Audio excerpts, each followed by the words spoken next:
আসসালামু আলাইকুম এভরিওয়ান, সবাই কেমন আছেন? আমি আল্লাহর রহমতে অনেক ভালো আছি। আমি বেশ কিছুদিন ধরে একটু অসুস্থতা বোধ করছিলাম বলে অনেক দিন কোনো ভিডিও দেওয়া হয়নি। আজকে আপনাদের জন্য নিয়ে এসেছি খুবই মজার একটি চিকেনের রেসিপি। আমরা যারা একঘেয়েমি চিকেন খেতে খেতে বিরক্ত হয়ে গেছি, তারা চাইলে এই রেসিপিটা ট্রাই করতে পারি অনায়াসে। এই রেসিপিটার জন্য আমি প্রথমেই একটা মশলা তৈরি করে নিচ্ছি। আমি এখানে তেজপাতা, দারচিনি, এলাচ, গোলমরিচ, 2 রকমের জিরা, শুকনো মরিচ এগুলো একটু আমি একটা শুকনো কড়াইতে টেলে নিচ্ছি। এটা একটু সময় নিয়ে আস্তে আস্তে করতে হবে এবং চুলার ফ্লেমটা একদম কমিয়ে রেখে বারে বারে নেড়ে নেড়ে আপনি এই মশলাটা একটু মচমচে করে ভেজে নেবেন। মশলাটা হালকা ফ্লেমে অনেকক্ষণ ধরে ভাজার পর একটা খুব মজার এবং খুব দারুণ একটা ফ্লেভার যখন চলে আসবে, তখনই আপনি বুঝতে পারবেন আপনার মশলাটা তৈরি হয়ে গেছে।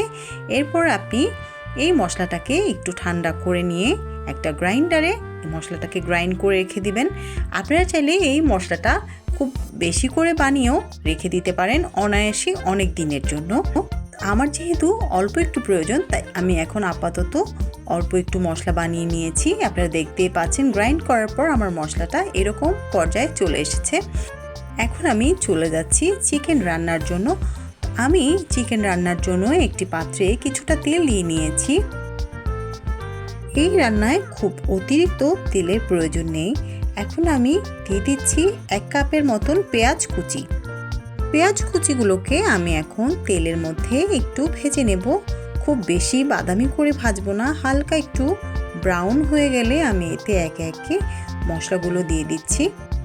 আমি আজকে আপনাদের সাথে যে চিকেন রান্নার রেসিপিটা শেয়ার করছি, এটা আমি আমার একটা ফ্রেন্ডের বাসায় খেয়েছিলাম। আমি তখন জানতাম না যে ও এভাবে রান্না করেছে এবং এই উপকরণটা দিয়ে রান্না করেছে। তো আমি খুব বেশি অবাক হয়ে গিয়েছিলাম এবং আমার কাছে ভীষণ ভালো লেগেছিল রেসিপিটা। তাই ভাবলাম আজকে আপনাদের সাথেও এই রেসিপিটা শেয়ার করি। তো আমি পেঁয়াজটাকে একটু বাদামি করে ভেজে নিচ্ছি। আমি এখানে পোলট্রি মুরগি ইউজ করেছি, আপনারা চাইলে এখানে দেশি মুরগিও ইউজ করতে পারেন। তো এখন আমি পেঁয়াজটাকে একটু বাদামি করে ভেজে নিলাম। আপনারা যারা ইউটিউব থেকে আমার ভিডিওগুলো দেখছেন, তারা দয়া করে আমার চ্যানেলটা সাবস্ক্রাইব করে দেবেন, ভিডিওগুলোতে লাইক কমেন্ট করে দেবেন এবং চ্যানেলে সাবস্ক্রাইব বাটনের পাশে থাকা বেল বাটনটি বাজিয়ে দিলেই আমার ভিডিও সবার আগে আপনাদের কাছে পৌঁছে যাবে। আর যারা ফেসবুক থেকে আমার ভিডিওগুলো দেখছেন, তারা দয়া করে আমার ফেসবুক পেজটা একটু ফলো করে দেবেন, ভিডিওগুলোতে লাইক কমেন্ট করবেন, আমাকে সাপোর্ট করবেন আশা রাখছি। আমি পেঁয়াজটা একটু হালকা বাদামি করে ভেজে নিলাম। তো এখানে একটু নতুনত্ব এনেছি, আমি প্রথমেই মশলাগুলোকে কষিয়ে নিচ্ছি না, আমি এই ভাজা পেঁয়াজটার মধ্যে চিকেনগুলোকে একটু হালকা করে ভেজে নেব।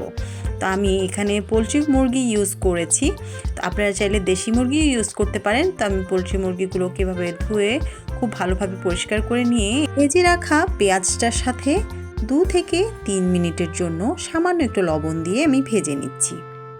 এভাবে রান্না করলে আপনাকে আলাদা করে মাংস ভেজে নেবার কোনো প্রয়োজন নেই। আমি সামান্য একটু লবণ দিয়ে এই পেঁয়াজটার সাথে মাংসগুলোকে একটু ভেজে নিচ্ছি।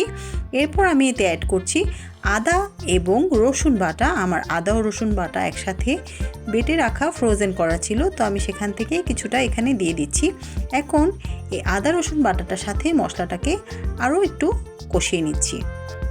এই চিকেনটা রান্না করতে একটু বেশি সময় নিয়ে মাংসগুলোকে তেলের সাথে একটু ভেজে নিতে হয়, একটু কষিয়ে নিতে হয়।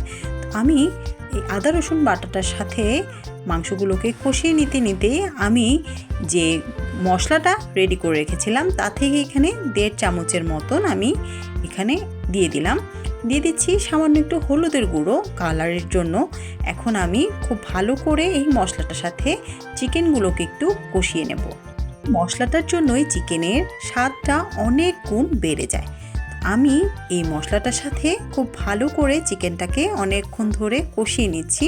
তারপরে দেখতেই পাচ্ছেন চিকেনটাকে আমি অনেকক্ষণ সময় ধরে কষিয়ে নিলাম। তো এখানে আমি পানি অ্যাড করছি না।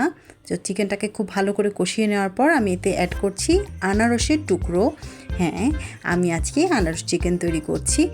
আমি আনারসের টুকরোগুলো দিয়ে চিকেনটাকে আরও 3 থেকে 4 মিনিটের মতন কষিয়ে নেব এবং আনারসটা খুব বেশি গলে যাবে না, একটু মুখে পড়বে, তাহলে খেতে খুব ভালো লাগবে। তো আমি আনারসটাকে চিকেনের সাথে খুব ভালো করে কষিয়ে নিচ্ছি। আপনারা দেখতেই পাচ্ছেন কষানোটা খুব সুন্দর মতন হয়েছে। তো আমি খুব ভালো করে কষিয়ে নেওয়ার পর এটাকে একটু ঢেকে দেব। এতে করে চিকেন থেকে এবং আনারস থেকে কিছুটা পানি বের হবে এবং ওই পানিতেই চিকেনটা একটু সেদ্ধ হয়ে যাবে। আপনারা যারা একঘেয়েমি চিকেন খেতে খেতে বিরক্ত হয়ে গেছেন, আপনারা চাইলে আনারসের এই ভরা মৌসুমে চাইলেই খুব সহজেই এই আনারস চিকেন তৈরি করে আপনি গেস্টদের সামনেও সার্ভ করতে পারেন এবং আপনার ফ্যামিলির মেম্বারদের জন্য আপনি এটা তৈরি করে নিতে পারেন। আমি খুব ভালোভাবে কিছুক্ষণ কষিয়ে নিলাম। দেখতেই পাচ্ছেন চিকেনটা থেকে অনেকটা পানি বের হয়ে গেছে। এই পানিতে কিছুক্ষণ এটাকে রান্না করার পর আমি এখানে হাফ কাপের মতন গরম পানি অ্যাড করে এটাকে একটু রান্না হতে দেব। দারুণ মজার এই আনারস মুরগির এই রেসিপিটি আপনারা যারা ট্রাই করবেন আমাকে ইনশাল্লাহ জানিয়ে দেবেন কমেন্টে আপনাদের কাছে এই রেসিপিটা কেমন লেগেছে। আমি এখন এটাকে একটু ঢেকে 5 মিনিটের মতন রান্না করে নেব। যেহেতু এটা পোলট্রি চিকেন, খুব তাড়াতাড়ি রান্না হয়ে যাবে এবং আমার রান্নাটা মোটামুটি কমপ্লিট হয়ে গেছে। আমার আজকের রেসিপিটা আপনাদের কাছে কেমন লাগলো আশা করছি জানাবেন। সবাই অনেক বেশি ভালো থাকবেন, সুস্থ থাকবেন, আমার জন্য দোয়া করবেন এবং নতুন কোনো রেসিপি দেখার আমন্ত্রণ জানিয়ে আজকে এখানেই শেষ করছি। আল্লাহ হাফেজ।